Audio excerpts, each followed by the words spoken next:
galera, mais uma vez aqui da Livraria Vozes, eu, professor Antônio Marcos, com o meu querido amigo professor Ronaldo Ferreira, falando mais uma vez de política, mais uma vez, política e eleições 2018, aqui direto da Livraria Vozes, que fica em Salvador, Bahia. Estamos aqui na rua Carlos Gomes, 698A, próximo ao edifício Garagem, o Procon, mais uma vez com esse tema que é um tema duríssimo e a gente precisa falar dele, não porque é difícil, mas porque ele precisa se tornar acessível, né, rapaz? É por isso que a pergunta sou eu, nem vai falar mais nada. Vai perguntar logo lhe interrompendo, para você não se empolgar.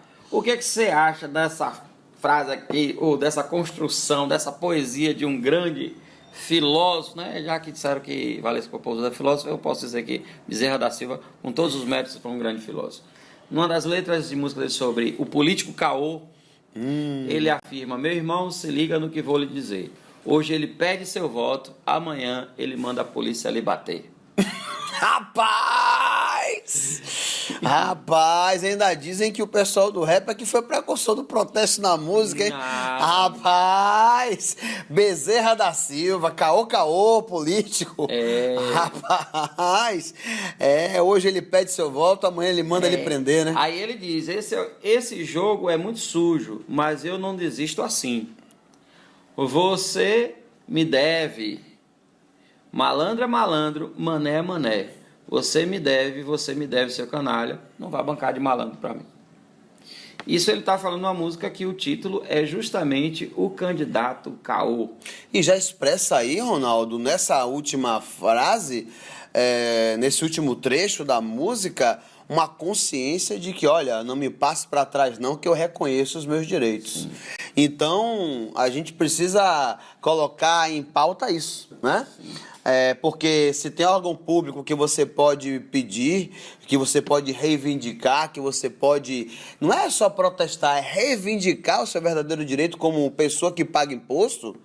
É necessário que a gente procure nossos direitos, né? Sim. Acompanhar a vida do político. Hoje, praticamente, todas as votações, praticamente não, são todas as votações, elas são abertas.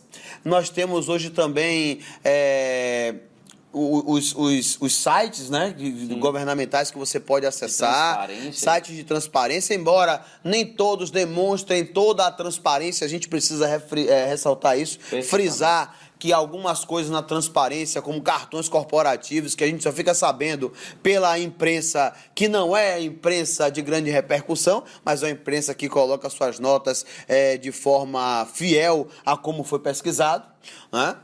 Gastos bilionários, é impressionante, né? Quanto tempo o atual presidente, ou seja, o que ele for, chefe de Estado, ele está aqui?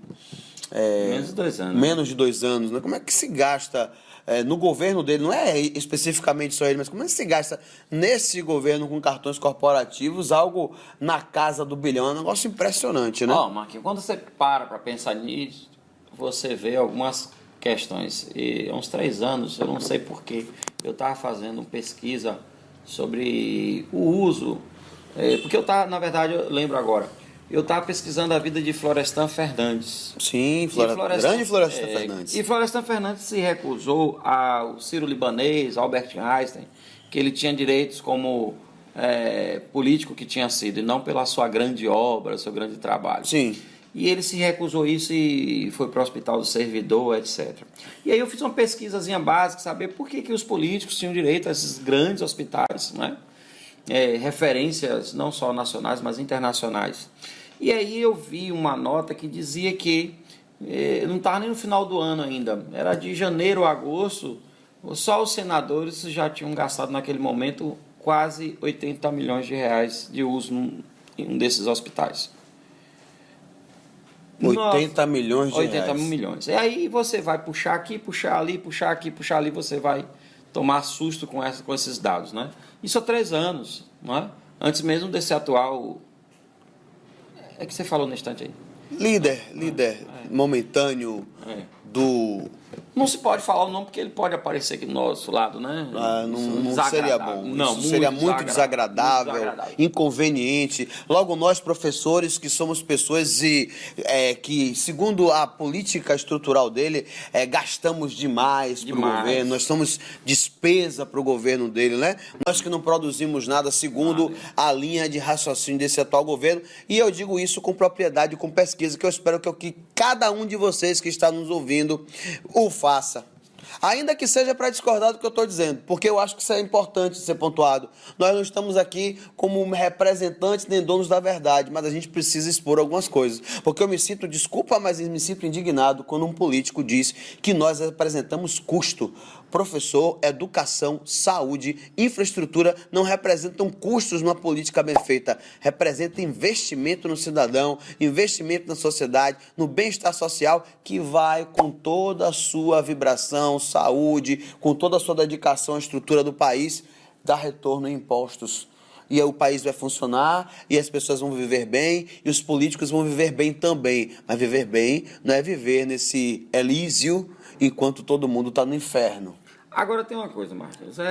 Quando a gente fala de política, muita gente diz assim, não tem bons candidatos, não tem... É o que mais se ouve hoje, né? Não sei em quem votar. Olha, Marquinhos, a pergunta que eu faço quando alguém diz isto é o seguinte: você quer um presidente ou quer um santo? E a pessoa toma um susto. Primeiro porque existe toda... Dilma sofreu impeachment e tal. Mas eu não tenho que ficar 4 anos suportando alguém que está lesando a pátria, o Estado, sei lá o que for. Mas está nas mãos do cidadão isso. O político não deveria ser temido pela população, e sim o contrário. Ele deveria temer a população. Ele ali é um servidor público, eleito por 4 anos. E aí vem a grande importância da questão de acompanhar. As pessoas simplesmente pensam o seu papel político restrito a votar. Não tenho antes saber quem eu estou votando, e não tenho depois eu acompanhar, exigir, mobilizar. Então fica aquele negócio, eu tenho que votar, então aí vem a grande discussão. Eu antes, quem me abriu os olhos, um colega, o Fábio Machado, professor de História, né? Eu discutia assim... Grande Fábio Machado, um abraço para você, meu irmão. Eu sempre dizia... Esse sabe de política também, Ave Maria. E do jeito dele, tranquilo. E uma vez eu disse assim que achava que o voto deveria continuar obrigatório para que as pessoas exercessem essa cidadania e não jogassem naquela brincadeira da síndrome de Pilatos, que eu não tenho nada a ver com isso. Ele disse, não, o voto foi uma conquista, é um direito. Perfeito. É um direito. Só que o que nós estamos fazendo desse direito, que pessoas morreram para que pudéssemos hoje ter esse direito, esse privilégio, né? No sentido de privilégio, porque antes não tinha, mas que no ideal da política é um direito inquestionável, escolher quem deve me representar. Mas quem está lá deve saber que está me representando e que eu tenho questões fundamentais da minha vida que dependem dessa representação. Então, se cada uma candidata se sentir questionado, fiscalizado, duvido que ele se comporte da maneira que vem se comportando. Porque é muito fácil. Você votou o cara, assinou uma procuração em branco, tome lá. E aí, meu amigo, ó...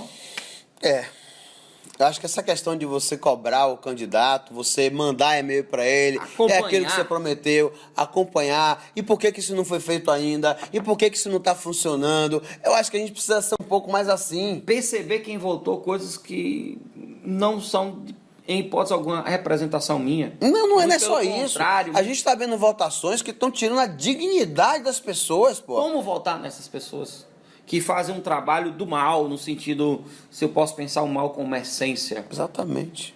Então, essa grande questão. Eu não posso restringir o meu papel político a um mero voto. O voto é importante, mas existe o antes, ele e o depois. E eu acho que o depois é a essência, viu? Da política consagrada. Isso. A política se consagra no depois. no depois, no caminhar, no devir dela, na constância. Aqui a gente precisa corrigir essas pequenas rotas falhas que a gente está criando na nossa política. Muita gente entende a política consagrada no durante. Fulano foi eleito. Não. Vamos tirar essa dosagem absurda de emoção e dizer, não, peraí, a consagração daquele político vitorioso que fez parte de um projeto que eu acreditei, ela se consagra em 4 anos de mandato. Sim. E depois da consagração, a gente vê se esse cara tem condição de seguir à frente ou não. Ou até mesmo, no caso, na metade aí, olhe ou menos, meu amigo, improbidade.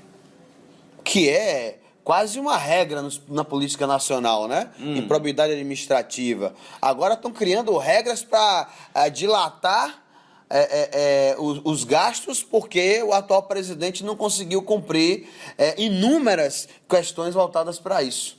Né? Mas isso porque era crime para o seu antecessor ou antecessora. Porque a grande questão aí é que pessoas vão defender isso por uma questão passional. Política você não pode pensar com o coração, você tem que pensar de com a jeito razão. nenhum. Meu amigo, eu contrato alguém para administrar uma casa, uma empresa, ele tem que me prestar contas. Ele tem que mostrar o que está fazendo ali daquele dinheiro, ou o que ele vai fazer. Porque senão eu vou jogar dinheiro nas mãos de pessoas e elas vão gastar como bem querem. E aquilo que é meu vai acabar. A gente tem que ter amor à pátria, não deixar o Brasil se acabar assim. Pensar no próximo, porque a política se constrói da união e não da separação. Esse pensamento individualista, que eu não tenho nada a ver com o sofrimento do outro, faz com que esses bandidos, essas ratazanas, né, de plantão, façam justamente esse rombo na questão pública, que reflete no dia a dia do cidadão. Pois é, e tem dito, meu grande amigo Ronaldo, eu vou terminar com esse sambinha aqui, ó. Se gritar, pega ladrão, não fica um, meu irmão. Gritar, pega ladrão. Oh! Não fica um. Um abraço, galera. Um abraço, Ronaldo.